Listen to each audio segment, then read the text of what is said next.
માણસ સફળ શેનાથી બને છે? એજ્યુકેશનથી કે એક્સપર્ટનેસથી? મારે તમને વાત કરવી છે સાઉથ ગુજરાતના ઇન્ડસ્ટ્રીયલ વિસ્તારમાં જોડાયેલા એક વ્યક્તિની, જેમણે આજથી લગભગ 16 વર્ષ પહેલા પોતાની કારકિર્દીની શરૂઆત કરેલી ધોરણ 10 પાસ કર્યા પછી ITI કરીને, જ્યારે એમનો સેલેરી 1200 રૂપિયા હતો.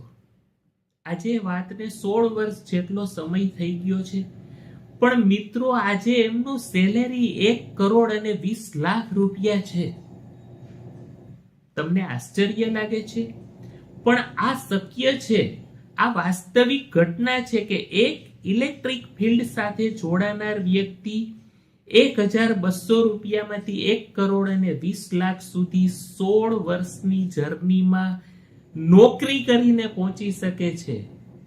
તો જો ક્યારેક આપણને એવું લાગતું હોય કે સર્વિસ કરાય કે ન કરાય, તો એનો જવાબ છે કે સર્વિસ કરાય, પણ એજ્યુકેશનના બેઝ ઉપર નહીં, એક્સપર્ટનેસના બેઝ ઉપર અગર સર્વિસ પણ કરીએ ને તો એની પણ વેલ્યુ મળવાની જ છે.